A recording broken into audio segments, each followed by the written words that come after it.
Om Swastiastu. Perkenalkan, saya Abdul Dede Hendrawan, NPM 1832121663 akan mempresentasikan materi strategi permasalahan global. Batas-batas geografis dan jarak tidak lagi menjadi kendala dalam merancang strategi untuk pasar global. Misalnya, orang-orang di India yang menonton CNN dan Star TV sekarang tahu apa yang terjadi di belahan dunia lainnya. Contoh lain, seorang petani di desa terpencil di Rajasthana, India meminta staf deterjen yang diproduksi oleh Unilever dari vendor lokal karena dia pernah melihat iklan di TV. Lainnya, lebih dari 10 juta orang Jepang yang berpergian ke luar negeri setiap tahun dihadapkan pada rumah berukuran lebih besar dari harga konsumen yang jauh lebih rendah di luar negeri daripada di dalam negeri. Akses informasi tersebut menciptakan permintaan yang tidak akan ada sebelumnya. Yang pertama, Information Technology and Global Competition, dalam kurung teknologi informasi dan kompetisi global. Perkembangan teknologi transportasi termasuk transportasi udara mengubah sifat perdagangan dunia dalam 50 tahun setelah Perang Dunia Kedua. Perdagangan elektronik telah selamanya mengubah sifat persaingan di seluruh dunia. Jarak geografis menjadi semakin kurang relevan dalam merancang strategi global, yaitu yang pertama A, real time management atau manajemen waktu nyata. Secara rutin, Chief Executive Officer sebuah perusahaan dapat mengetahui penjualan harian melalui telekomunikasi. Dari informasi tersebut dapat diperingatkan peristiwa dan tren saat ini bukan dalam beberapa bulan. Contohnya, pada pertengahan tahun 1990-an, Volvo menghadapi dilema rantai pasokan klasik dikarenakan selera konsumen yang berubah-ubah. Perusahaan menyadari persediaan mobil ramah lingkungan yang berlebihan. Pengeceran top seperti Walmart dan Toys R Us mendapatkan informasi dari toko mereka di seluruh dunia setiap 2 jam melalui telekomunikasi, memungkinkan untuk mendapatkan informasi yang lebih cepat dan akurat tentang inventaris dan pergerakan produk. Pemesanan dan pembelian komponen yang dulunya berbelit-belit dan semakin waktu kini dilakukan oleh Electronic Data Interchange atau EDI. Yang B, komunikasi online. Masalah penataan untuk perusahaan juga berkurang, seperti halnya dokumen. Misalnya, ketika Microsoft datang dengan peningkatan pada salah satu aplikasinya yang memerlukan beberapa pendidikan pelanggan, menggunakan konferensi video di jaringan informasi globalnya, mengatur satu presentasi untuk personel yang relevan tersebar di seluruh dunia, menghindari perjalanan dan beberapa presentasi. Yang ketiga, yang C, perdagangan elektronik dalam kurung e-commerce. Tidak ada cara lain bisnis dapat tumbuh tanpa hambatan oleh kebutuhan untuk membangun ruang komersial dan mempekerjakan staf penjual. Internet secara mendasar setelah mengubah harapan pelanggan tentang kenyamanan, kecepatan, komparabilitas, harga, dan layanan. Misalnya, Walmart, perusahaan Amerika Serikat terbesar dengan penjualan tahunan sebesar 375 miliar US dollar. Bahkan secara kreatif mencoba merekrut bintang TV untuk meningkatkan penjualan online-nya. Pemasaran di luar negara asal selalu terlambat oleh jarak geografis dan kurangnya informasi yang memadai tentang pasar luar negeri. Meskipun teknologi transportasi dan komunikasi telah mengurangi hambatan, masih banyak kesulitan melakukan bisnis melintasi batas nasional akan lusinan perusahaan yang kehilangan monopoli lokal mereka karena bisnis online tersebut.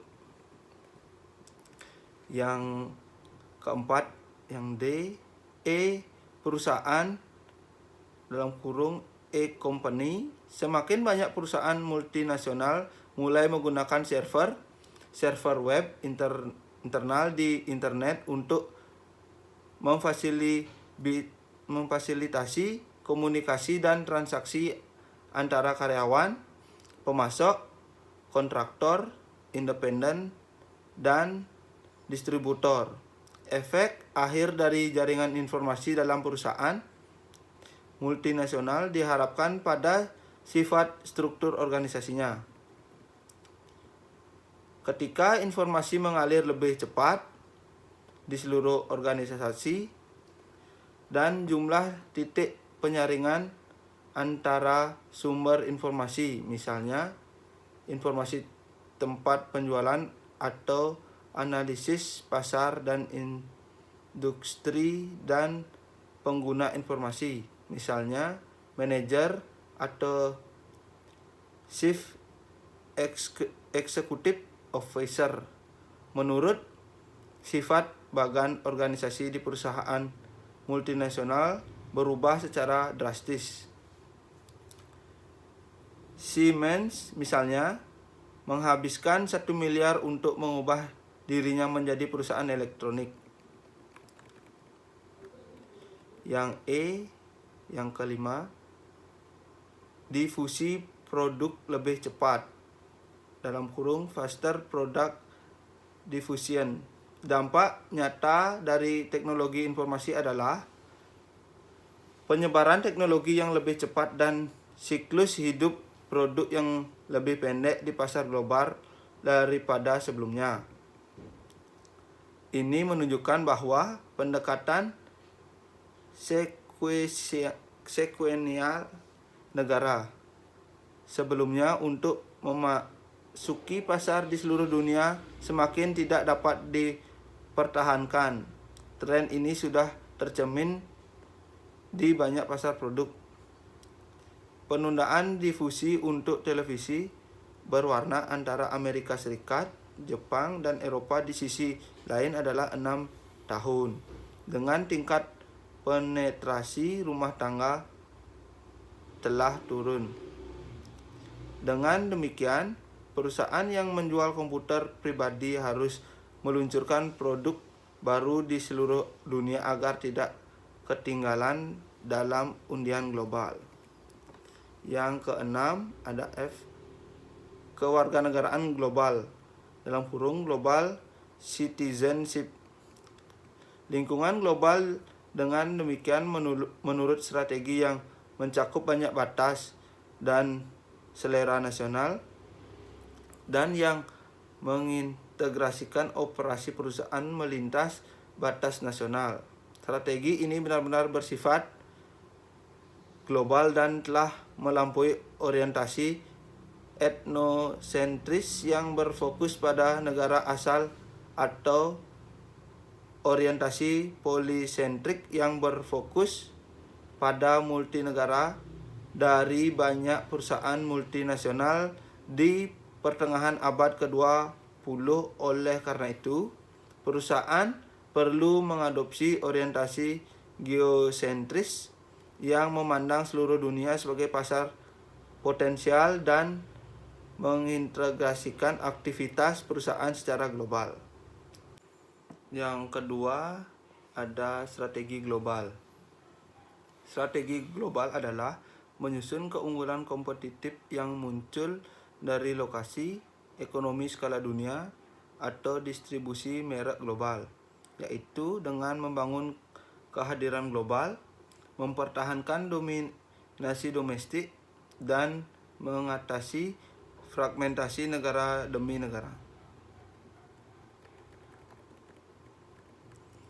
Yang A, industri global. Industri global didefinisikan sebagai industri di mana posisi kompetitif perusahaan di satu negara dipengaruhi oleh posisinya di negara lain dan sebaliknya. Saat ini, lebih dari setengah sedan penumpang yang dijual di Amerika Serikat adalah merek impor, dan lebih dari setengah kendaraan yang menggunakan papan nama asing dibuat di Amerika Serikat adalah pemain asing yang menghidupkan kembali bisnis mobil Amerika dan mengubah Amerika Serikat menjadi pusat industri global. Oleh karena itu, pernyataan pertama yang dihadapi manajer adalah sejauh mana globalisasi industri mereka, dengan asumsi bahwa kegiatan perusahaan memang global atau bahwa perusahaan ingin tumbuh menuju operasi dan pasar global. Manajer harus merancang dan menerapkan strategi global. Ini karena hampir setiap industri mereka aspek global atau berpotensi global. Beberapa industri memiliki lebih banyak aspek yang bersifat global dan lebih intens. Memang sebuah kasus telah dibuat bahwa globalisasi pasar telah tercapai, bahwa selera konsumen di seluruh dunia telah menyatu, dan perusahaan global berusaha tanpa henti untuk mendorong selera konsumen menuju konvergensi. 4 kekuatan utama yang menentukan potensi globalisasi industri disajikan dalam tampilan pertama. Kekuatan pasar. Ada pendapatan per kapita konvergen di antara negara-negara industri. Yang kedua, ada munculnya konsumen kaya di pasar negara berkembang seperti Cina dan India. Yang ketiga, konvergensi gaya hidup dan selera. Misalnya, McDonald di Moskow dan Stolichnaya Vodka dan di Amerika. Yang keempat, revolusi dalam teknologi informasi dan komunikasi, misalnya komputer, mesin fax, dan internet. Yang kelima, meningkatnya perjalanan internasional menciptakan konsumen global yang mengetahui produk dari banyak negara. Yang keenam, dorong untuk mengembangkan periklanan global, misalnya iklan Saatchi untuk British Airways. Yang ketujuh, penyebaran media global dan regional, misalnya CNN, MTV, Star TV di India. Yang kedua, ada kekuatan biaya. Kekuatan biaya tergantung pada ekonomi bisnis. Kekuatan ini terutama mempengaruhi keputusan lokasi produksi di partisipasi pasar global dan keputusan pengembangan produk global. Yang pertama, mendorong skala dan cakupan ekonomi yang selanjutnya dibantu oleh manufaktur yang fleksibel. Yang kedua, mempercepat inovasi teknologi. Yang ketiga, kemajuan dalam transportasi, misalnya FedEx, UPS, DHL, dan Yamato Transport.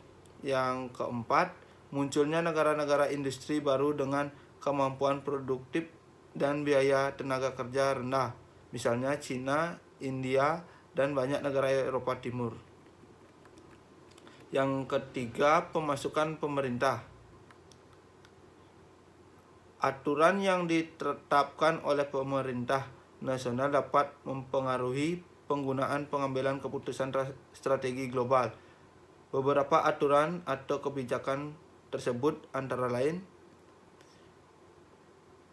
deregulasi banyak industri. Yang kedua, privatisasi di ekonomi yang sebelumnya didominasi negara di Amerika Latin. Yang ketiga, pergeseran ke ekonomi pasar terbuka dari sistem komunis tertutup di Cina, Eropa Timur, dan bekas Uni Soviet. Yang keempat, kekuatan kompetitif. Ada yang pertama, meningkatkan perdagangan dunia. Yang kedua, bangkitnya lahir global internet dan perusahaan lainnya. Yang ketiga, lebih banyak perusahaan menjadi geosentris daripada etnosentris. Yang ketiga, lebih banyak perusahaan menjadi geosentris daripada etnosentris. Yang keempat, peningkatan pembentukan aliansi strategis global. Dalam strategi multidomestik, perusahaan mengelola aktivitas internasionalnya seperti portfolio, anak perusahaan, atau operasi lain di negara di seluruh dunia, masing-masing mengendalikan semua kegiatan penting yang diperlukan untuk memaksimalkan pengambilan mereka di wilayah operasi mereka. Terlepas dari kegiatan anak perusahaan lain di perusahaan, anak perusahaan menikmati tingkat otonomi yang lebih besar dan aktivitas perusahaan di setiap pasar nasionalnya, misalnya ditentukan oleh kondisi persaingan di pasar nasional tersebut. Sebaliknya, strategi global mengintegrasikan kegiatan perusahaan di seluruh dunia untuk menangkap hubungan antar negara dan untuk memperlakukan seluruh dunia sebagai pasar tunggal tanpa batas. Perusahaan yang benar-benar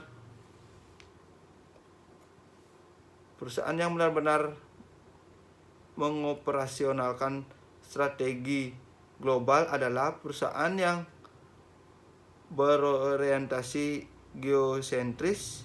Ini menganggap seluruh dunia sebagai arena operasinya dan para manajernya menjaga jarak yang sama dari semua pasar dan mengembangkan sistem yang dapat digunakan untuk memenuhi kebutuhannya akan integrasi global untuk skala dan ruang lingkup ekonomi dan responsif terhadap kebutuhan dan kondisi pasar yang berbeda di berbagai belahan dunia. Di satu sisi, perusahaan geosentris mencoba untuk membunuh dua burung dengan satu batu. Perusahaan semacam itu cenderung memusatkan beberapa sumber daya di dalam negeri, beberapa di luar negeri, dan mendistribusikan yang lain di antara banyak operasi nasionalnya, menghasilkan konfigurasi aset yang kompleks dan kemampuan secara global. Yang kedua, B, struktur industri yang kompetitif. Struktur industri kompetitif adalah konsep konsep septualisasi kedua yang berguna dalam memahami sifat strategi global. Dia mengidentifikasi faktor struktural utama yang menentukan kekuatan-kekuatan kompetitif dalam suatu industri dan akibatnya profitabilitas industri. Yang pertama, pesaing industri menentukan persaingan di antara perusahaan yang ada. Yang kedua, calon peserta dapat mengubah aturan persaingan tetapi dapat dihalangi oleh hambatan masuk. Yang ketiga, kekuatan tawar-menawar pemasok dapat mengubah struktur industri. Intel telah menjadi produsen mikroprosesor yang dominan untuk komputer pribadi. Kekuatan tawar-menawarnya yang lebih besar telah menyebabkan banyak produsen PC beroperasi dengan margin keuntungan tipis, membuat industri PC menjadi sangat kompetitif.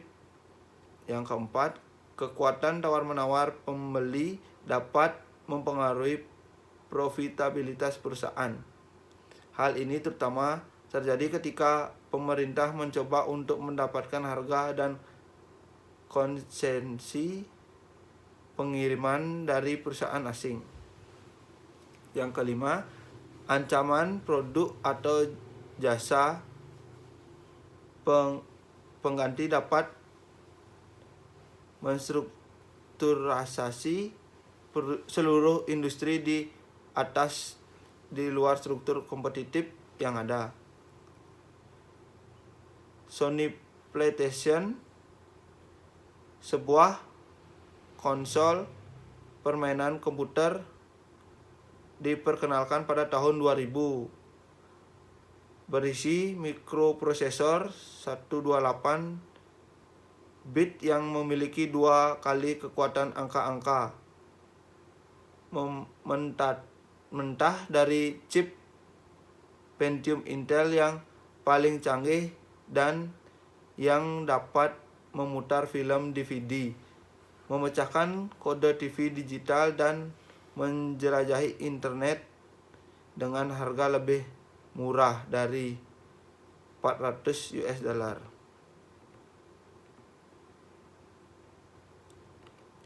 Yang ketiga, keunggulan kompetitif. Perusahaan memiliki keunggulan kompetitif ketika mampu memberikan manfaat yang sama seperti pesaing tetapi memakan biaya yang lebih rendah, atau memberikan manfaat yang melebihi produk pesaing. Keunggulan kompetitif adalah periode monopoli sementara, yaitu perusahaan berusaha untuk mengembangkan strategi yang akan sulit ditiru oleh pesaingnya. Perusahaan yang membangun keunggulan kompetitifnya pada skala ekonomi dikenal sebagai perusahaan yang menggunakan strategi kepemimpinan biaya. Skala ekonomi muncul karena pabrik yang lebih besar lebih efisien untuk dijalankan dan biaya produksi per unitnya lebih rendah karena biaya overhead dialokasikan di seluruh volume produksi yang besar. Skala ekonomi lebih lanjut juga dihasilkan dari efek pembelajaran. Perusahaan mempelajari metode produksi yang lebih efisien dengan meningkatkan pengalaman kumulatif dalam produksi dari waktu ke waktu. Semua efek ini cenderung meningkatkan persaing. Setelah tingkat skala ekonomi yang tinggi tercapai, ini memberikan hambatan yang kuat bagi perusahaan terhadap pendatang baru ke pasar. Pada 1970-an dan awal 1980-an, banyak perusahaan Jepang menjadi pemimpin biaya dalam industri seperti mobil dan elektronik konsumen. Namun, tidak ada jaminan bahwa kepemimpinan biaya akan bertahan lama. Juga strategi kepemimpinan biaya tidak selalu berlaku untuk semua pasar. Pemimpin biaya mungkin rentan terhadap perusahaan yang menggunakan strategi diferensiasi produk untuk melayani kebutuhan pelanggan dengan lebih baik, meskipun orang dapat berargumen bahwa biaya yang lebih rendah akan menarik pelanggan menjauh dari segmen pasar lain. Beberapa pelanggan bersedia membayar harga premium untuk fitur produk unik yang mereka inginkan. Keunikan dapat berupa kenyamanan performa produk dan estetika, serta simbol status dan eksklusivitas. Meskipun raksasa Jepang dalam industri otomotif, terutama di pasar Amerika Utara dan Asia, pada tahun 1970-an dan 1980-an, BMW dari Jerman dan Volvo dari Swedia saat ini di bawah kepemilikan Ford, misalnya, berhasil mempertahankan kekuatan kompetitif mereka di tingkat yang tinggi, segmen akhir dari pasar mobil. Sementara harga minyak yang tinggi menyebabkan kesulitan bagi pembuat mobil Amerika Serikat seperti GM dan Ford. Konsumen Amerika Serikat menyambut mobil kecil Jepang. Pada Mei 2008 misalnya, penjualan Toyota Camry dan Corolla untuk pertama kalinya melampaui pickup F-150 Ford, salah satu kendaraan favorit tradisional Amerika. Perusahaan yang lebih kecil dapat mengejar strategi diferensiasi terbatas dengan mempertahankan ceruk pasar. Perusahaan yang menggunakan strategi ceruk berfokus secara eksklusif pada segmen pasar yang sangat terspesialisasi dan mencoba mencapai posisi dominan di segmen tersebut. Sekali lagi, di industri otomotif, Porsche dan Saab mempertahankan kekuatan kompetitif mereka di segmen penggemar mobil sport bertenaga tinggi. Namun, khususnya di era persaingan global, pemain niche mungkin rentan terhadap operator skala besar karena skala ekonomi yang dibutuhkan untuk bersaing dalam skala global. Keuntungan pergerakan pertama versus kerugian penggerak pertama. Bagi banyak perusahaan, teknologi adalah kunci sukses di pasar di mana kemajuan signifikan dalam kinerja produk diharapkan. Sebuah perusahaan menggunakan kepemimpinan teknologinya untuk inovasi yang cepat dan pengenalan produk baru.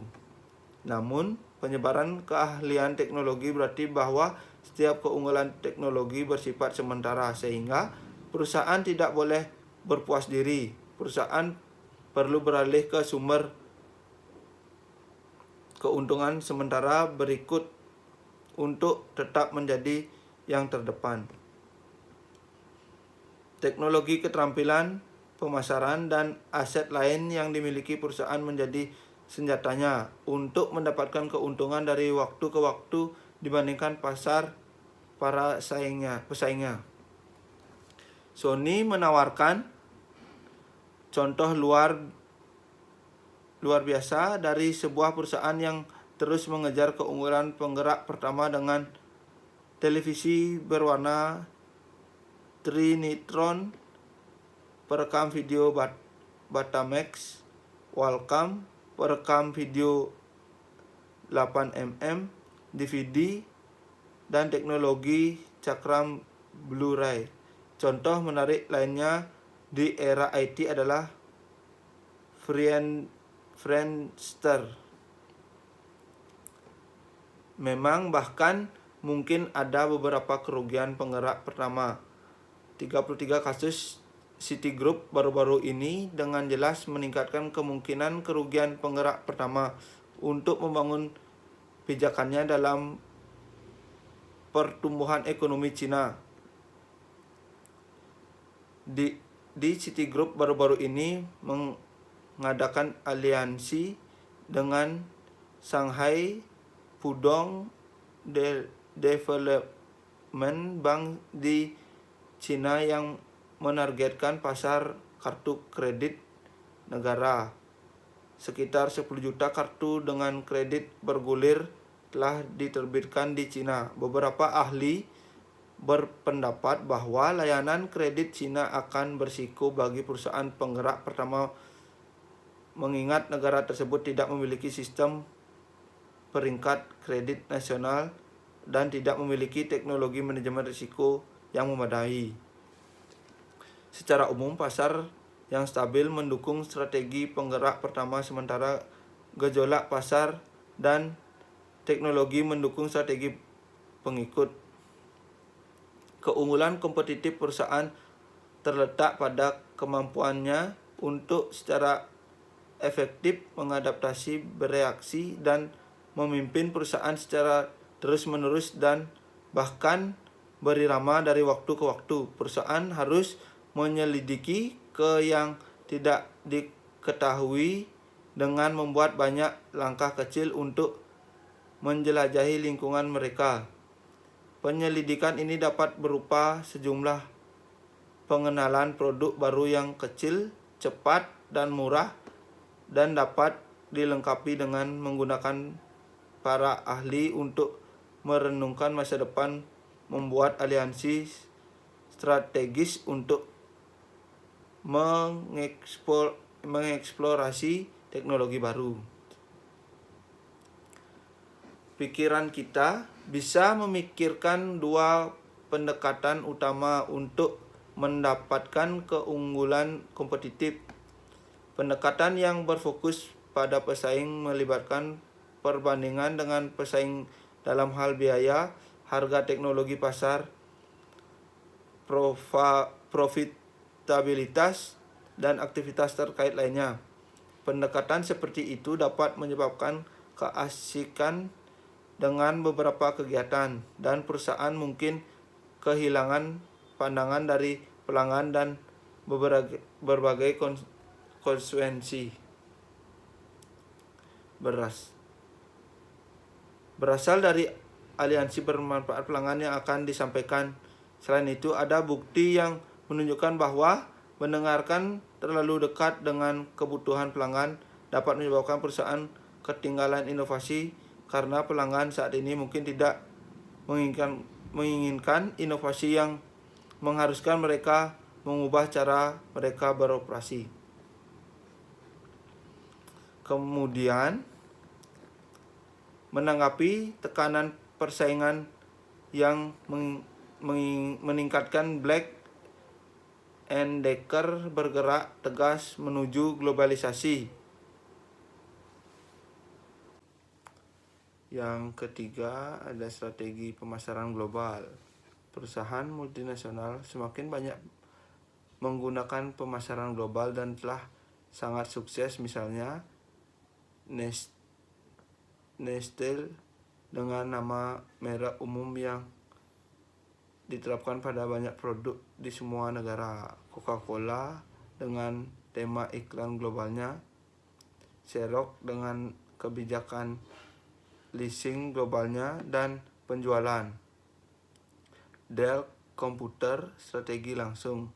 Tetapi pemasaran global bukan tentang menstandarisasi proses pemasaran secara global, meskipun setiap elemen proses pemasaran, desain produk, pemosisian produk dan merek, nama merek, kemasan, penetapan harga, strategi dan pelaksanaan periklanan, promosi dan distribusi mungkin menjadi kandidat untuk standarisasi.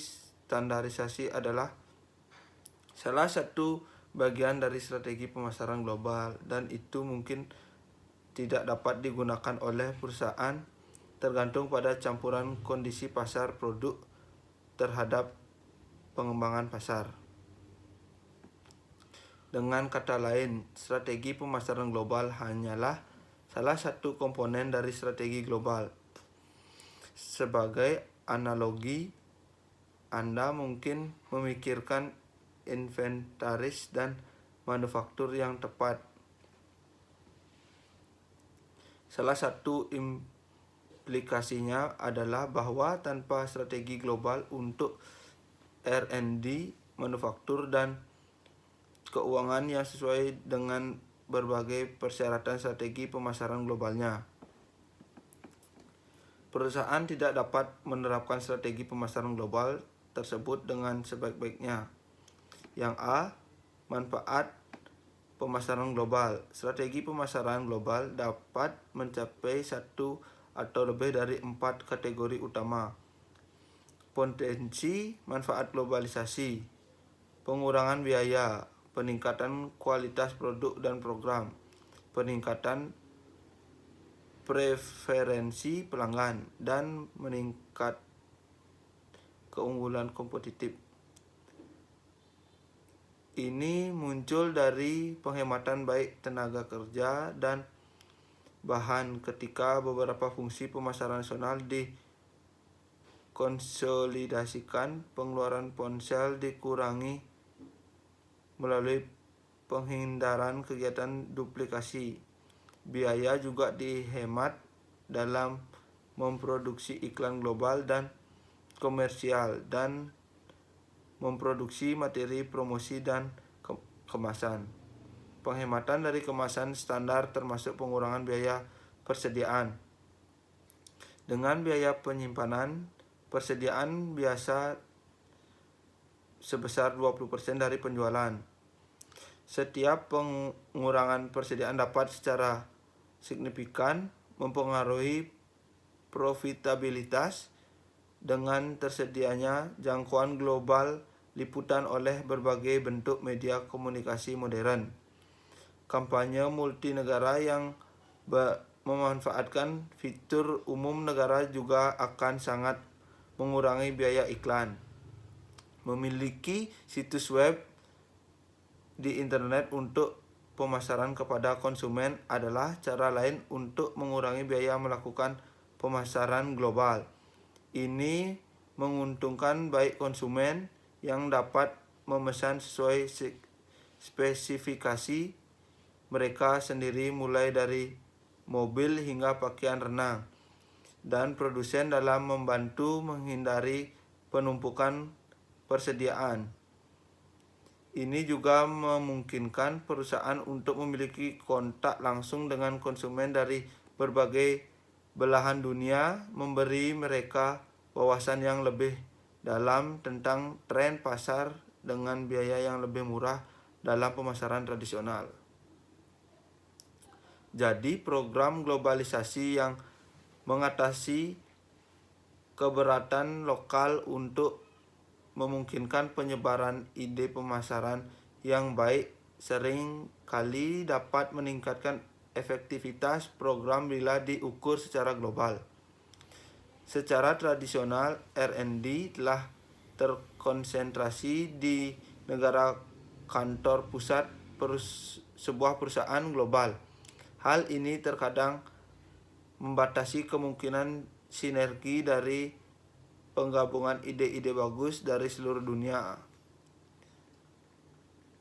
Procter & Gamble telah memecahkan masalah ini dengan mendirikan fasilitas R&D utama di setiap pasar utamanya di triad Amerika Utara, di Jepang, dan Eropa Barat, dengan mengumpulkan temuan terkait di masing-masing laboratorium. Seperti pepatah, kebutuhan adalah ibu dari penemuan. kebutuhan yang berada di berbagai belahan dunia dapat menyebabkan penemuan yang berbeda. Misalnya, deterjen cucian liquid dari Procter and Gamble adalah produk inovatif yang dikembangkan secara inovatif dengan memanfaatkan kemampuan teknis perusahaan dan berbagai persyaratan pasar di pasar utama di seluruh dunia. Orang Jerman sangat prihatin dengan pencemaran sungai dengan fosfat, bahan pemutih utama dalam deterjen tradisional. Untuk memenuhi permintaan pelanggan Jerman, Procter and Gamble di Jerman telah mengembangkan asam lemak untuk menggantikan fosfat dalam deterjen. Demikian pula Procter and Gamble Japan telah mengembangkan surfaktan untuk menghilangkan lemak secara efektif dalam air hangat yang digunakan orang Jepang untuk mencuci pakaian mereka. Di Amerika Serikat, Procter and Gamble di Cincinnati, Ohio telah secara mandiri mengembangkan pembuat untuk mencegah kotoran menempel pada pakaian. Menempatkan ketiga inovasi ini bersama-sama, perusahaan memperkenalkan liquid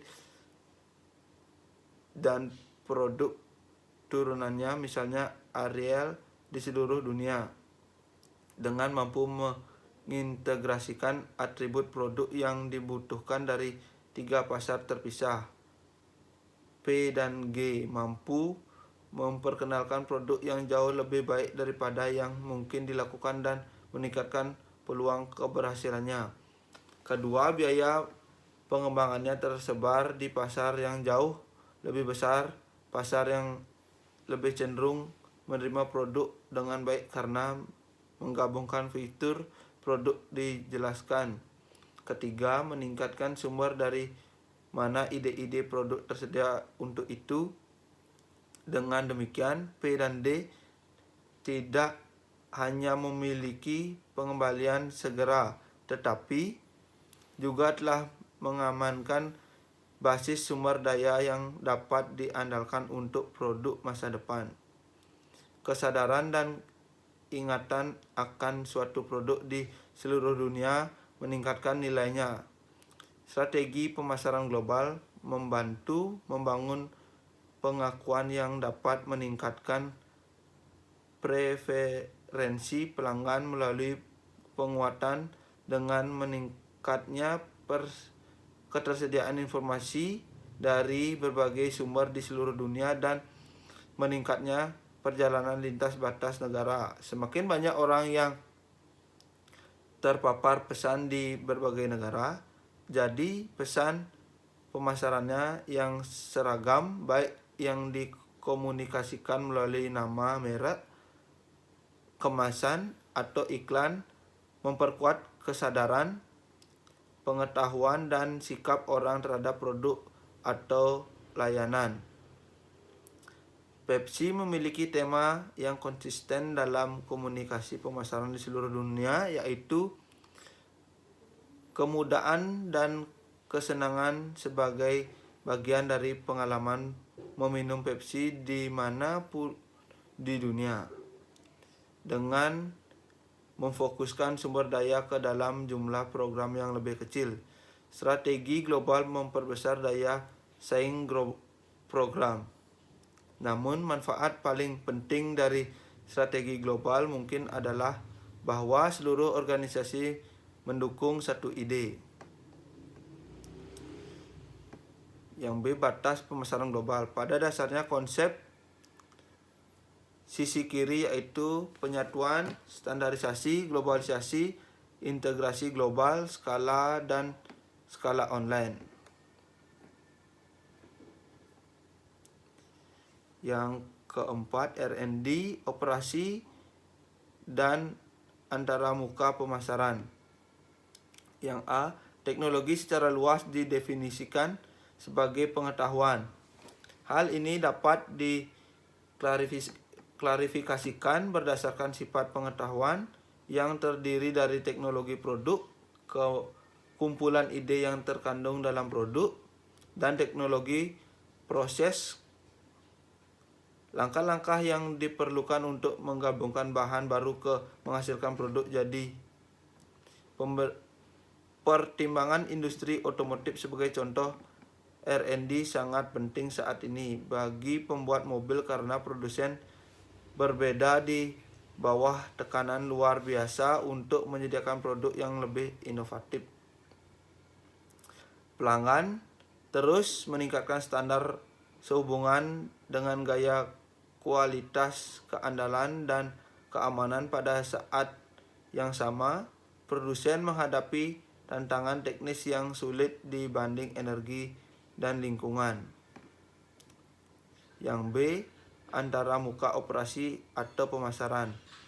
Merupakan keuntungan bagi divisi manufaktur jika semua produk dan komponen distandarisasi untuk memfasilitasi produk berbiaya rendah yang terstandarisasi. Divisi pemasaran bagaimanapun lebih tertarik untuk memuaskan beragam kebutuhan pelanggan, membutuhkan lini produk yang luas, dan modifikasi produk yang sering yang namanya nambah biaya manufaktur. Bagaimana perusahaan yang sukses mengatasi dilema ini?